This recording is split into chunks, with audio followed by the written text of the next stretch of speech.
Going to be the final section I'm going to go ahead and do. I'm not going to do all of them because, oh my god, they're getting kind of beefy. And I don't know how good or how beneficial it's going to do to you guys because we literally just have a couple days just to do all this. So what I'm going to do, I'm going to go ahead and skip 20. Now, the reason why I'm skipping 20 is like, I'm pretty sure if I explain it, most of you guys probably would be like, what the heck? I don't get it. So let's just not do that one. And plus, it's really hard to explain because it's just a weird realm. I really didn't like it. So, and that's what I'm talking about whenever you take an SAT. If you don't like one of the problems, if you really don't understand it, go ahead and change it. Your time is probably better suited for something else, right? So, let's go ahead and look at the following problem, which is, this one's not too bad. It's like a special triangle. Now, I don't know the rules for special triangles. I don't know if it's up there. But I do know Pythagorean theorem, and I know I can use that with right triangles. So let's start with that. Now, I know this is a 45, and this is just if you took geometry. I'm not very good at geometry, but I know for a fact that this also is going to be 4.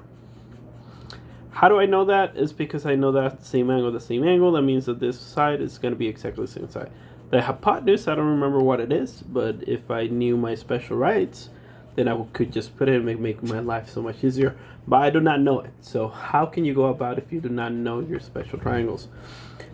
Let's go ahead and use Pythagorean theorem. So in this case, we know c squared is equal to a squared plus b squared.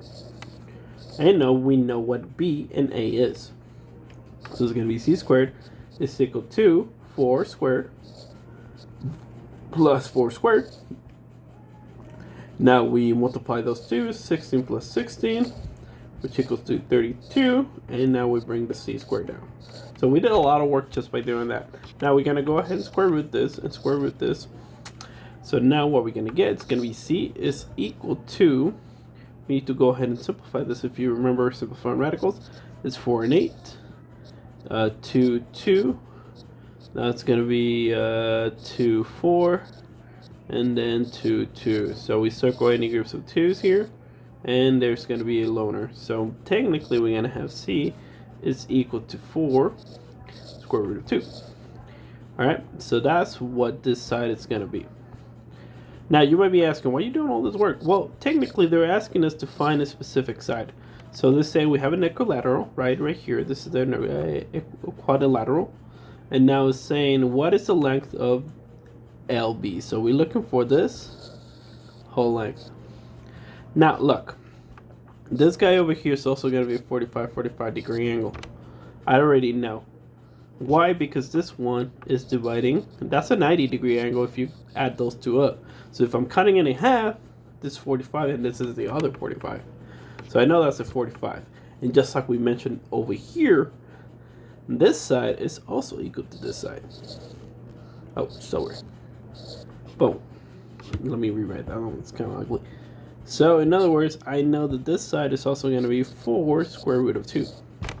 And I'm done. My answer is this.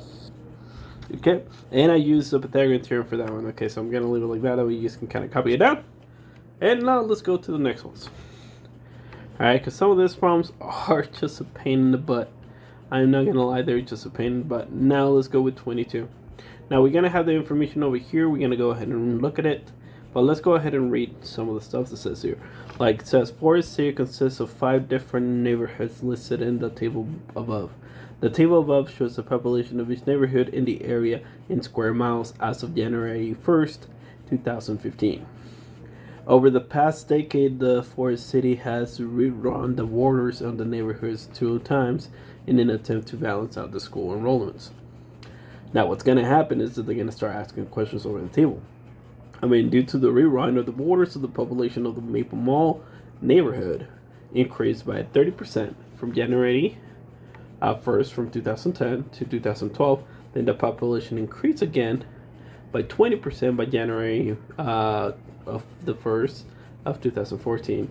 No other changes in the population of the Maple Mall have occurred since 2014, which of the following best approximates the population of Maple Mall on January 1st of 2010. Alright, so we're trying to figure out what was the original population. Now, one of these ones is going to be the original population. So what we're gonna do is we're gonna try and be a little smart about this. We're gonna be looking at our answer choices and we're gonna be working with those out. So let's work with 83,700. So 83,800, and this is what's gonna happen. So that's the beginning. So we know the population is increasing, right? So we're gonna do that one, 700, and we're gonna increase it by how much? 20%, right? That was the first one. No, 30%. It was the first 30%. So we're gonna go ahead and multiply this one by 1.3, which is gonna be increasing it by 30%.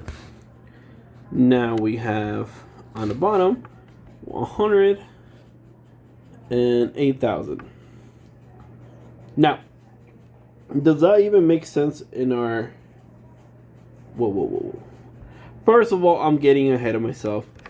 So Maple Mall is actually 122,000. So that's what we're supposed to be getting whenever we're increasing the population. So right now we have 108,000. Now what I'm going to go ahead and do, I'm going to increase this one by how much? 20%. So it's going to be 0.0, or it's going to be 100,000. Okay, 108,810. So 810. Now we're going to multiply that by 1.2, which is going to go ahead. And you see we already went ahead, so that's not an answer. So we need to get 22,000, so that's way ahead. We don't need that one. So let's do 81,000 now. So we can go ahead and get rid of that one, get rid of that one. So let's increase the population. So I'm going to write 81,300. Now we're going to go ahead and multiply this one by 1.3 because it increases by 30% first. And then we're going to go and increase that number that we got by 20%.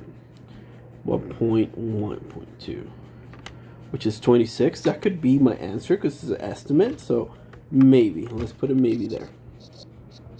Because we need to get 122 and we got 126. Because it does say approximately, so that might be my answer. We don't know. So let's go ahead and do the next one. 78,000. So 78,200. We're going to multiply by 1.3, which is 30%. Now what we get, we're going to go ahead and increase it by 20%. So, and this is literally the fastest way that you can do the problem. So now we go ahead and multiply this by 1.2. Oh, and guess what?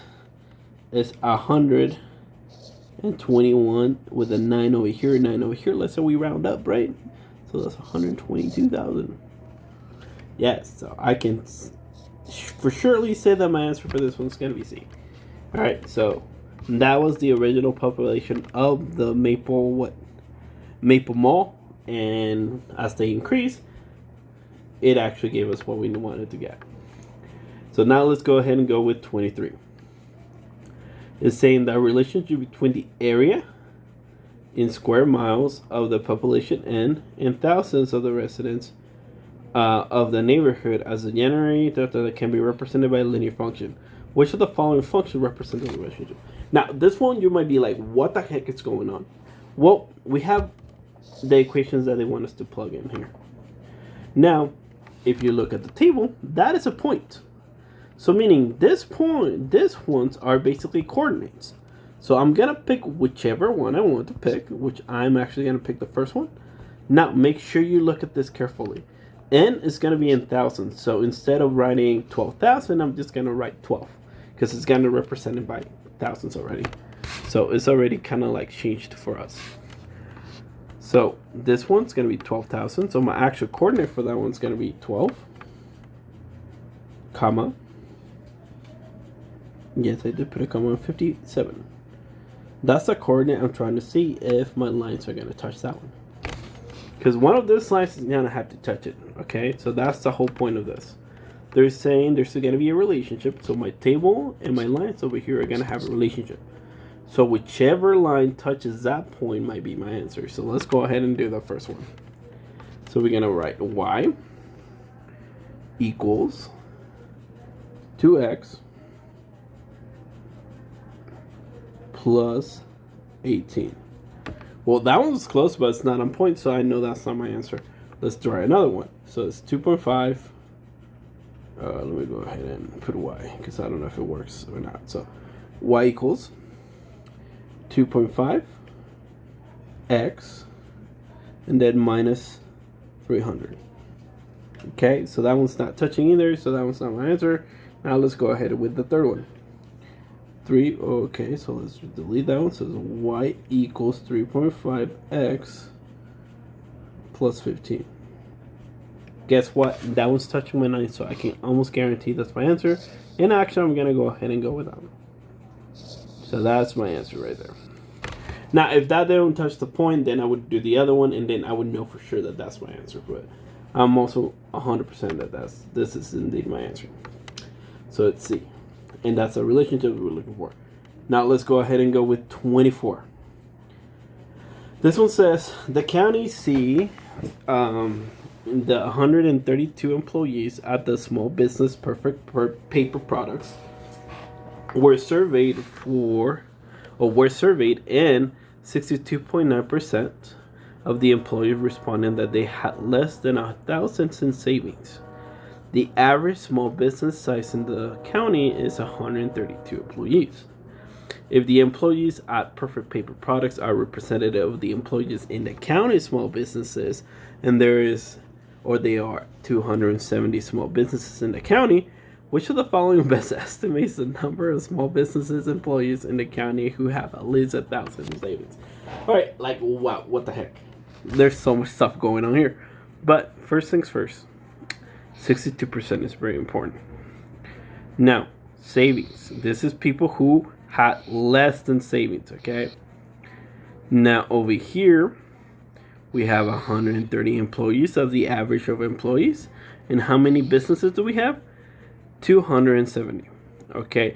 Now we're looking for the percentage of people who have actually 1,000 in savings.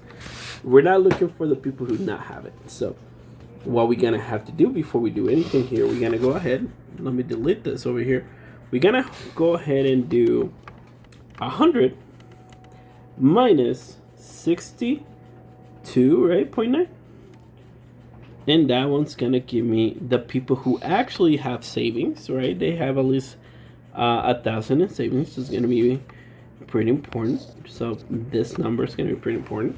Now we need to figure out how many employees we actually have in the whole county. So we have a total of 270 businesses, and we have 132 average on all of them.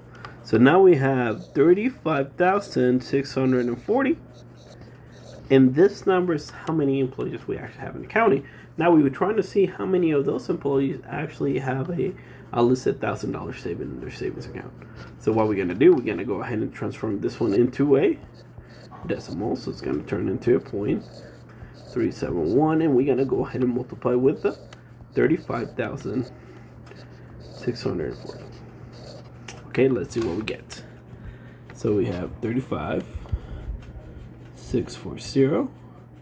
Then we're going to multiply that by 0.37.1. And as you can see, my answer is B. That's how many employees have at least $1,000 saving through the bank account.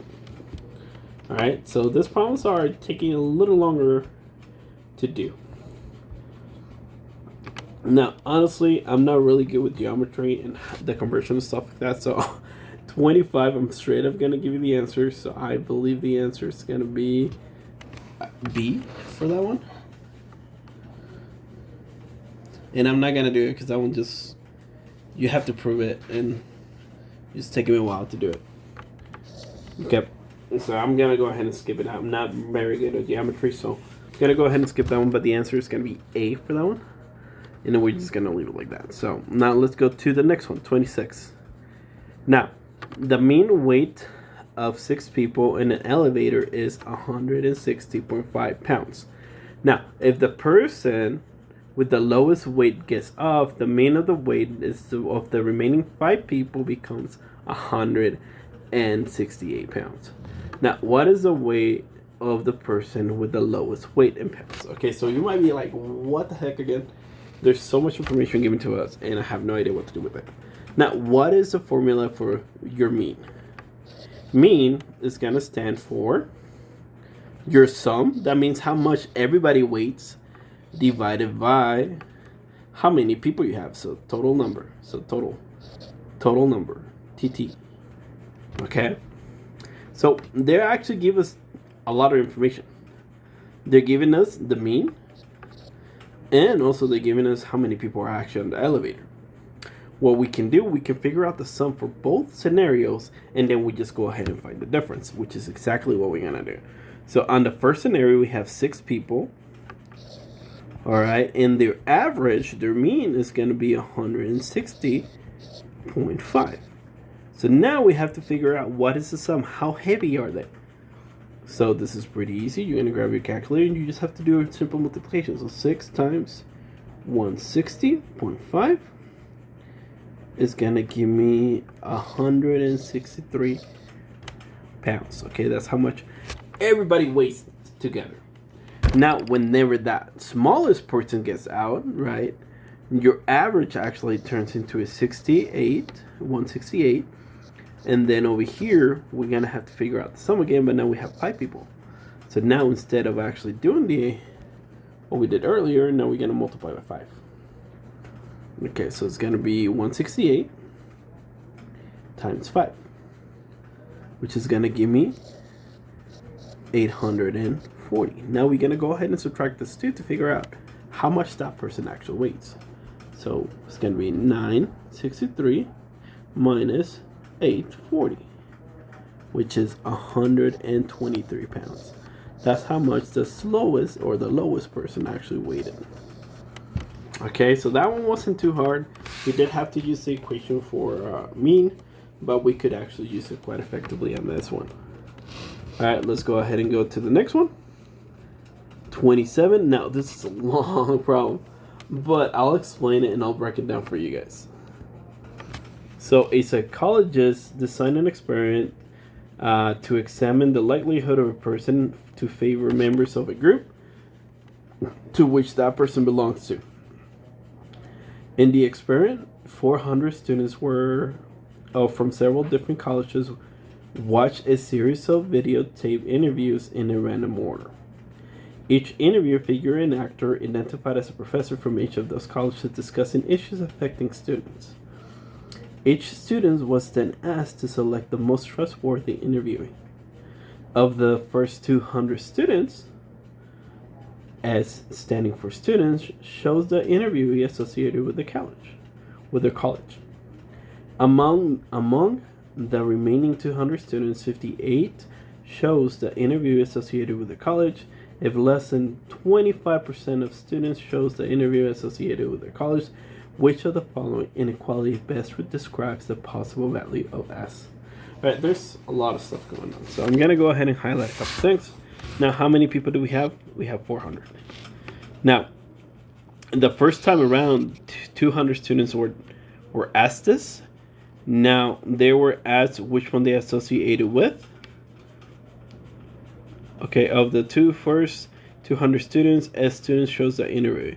So we don't know, out of the first 200 students, we don't know how many actually picked the teacher or somebody who they knew from the college that we're going to, right? Because they're picking them associated with the college. So we don't know how many. But on the second part, so the second group of 200 students, they actually give us a number. 58 of those 200 actually picked something associated to the college. Now, they're telling you right here, if in total, like the 400 students, 25 of all the students chose an interviewee it has to be less than interviewees associated with the college, how many or which of the following words describes the possible value of S? So we know for a fact that we're going to have to get the S value, right? S value is going to be added to the 58 because those are going to be the students that actually pick someone associated to the college. So we're going to look for a plus and the S. So we can definitely take this one out and this one out. Those are minuses. We don't care about those. Now, what we care about is, all right, sure, So we have S amount of students plus the 58 students. Now, this has to be less than 25% of the entire population that was served.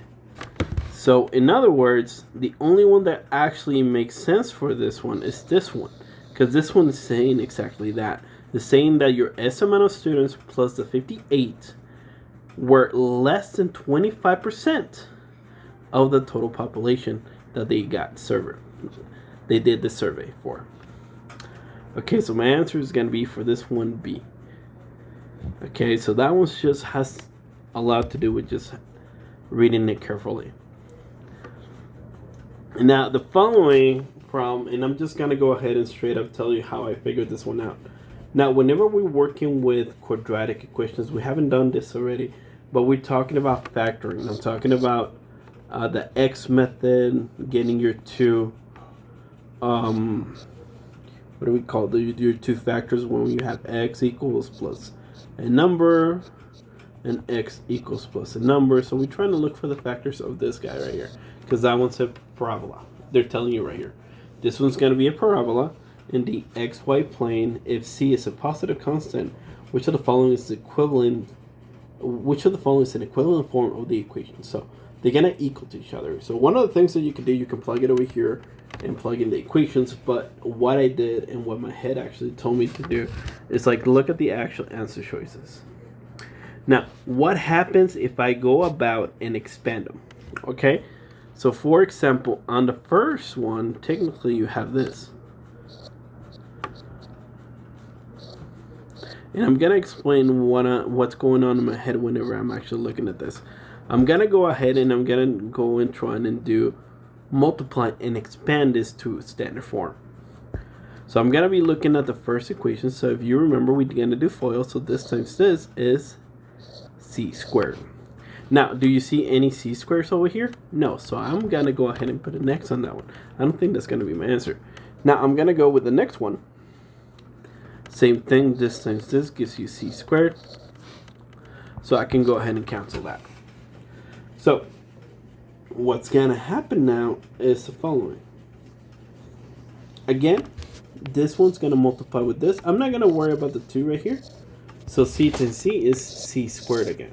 So is that going to work out? Absolutely not. That's not going to be my answer, because we're looking for just c alone. And look what happens with the last one. Now, the square root of c times the square root of c, if you remember, you can put it in the same square root. So it's going to be c squared. Now, what happens whenever we have a square root and a square? Those two cancel each other out, so this turns into c. So this one's the only one that actually gives me a c value whenever I go ahead and try and do the standard form of it. And that's why I picked that one. And that's the actual answer for this one. So instead of actually trying to do craziness everywhere, you just go ahead and multiply the first with the first. It gives me c squared. That's not the answer. First with other, c squared, c squared, c squared. So the last one has to be my answer. And that is it. Alright, that's going to be the last one I'm going to go over. I don't think we're going to be able to go over more problems in class. So I don't think it's going to be very beneficial me going over anything else. What I might try and do in class is go ahead and go over how to use decimals. Use that one over here, so you guys are pretty good just using the calculator on there, just to kind of help you guys out. But that's it. That's going to be the final one.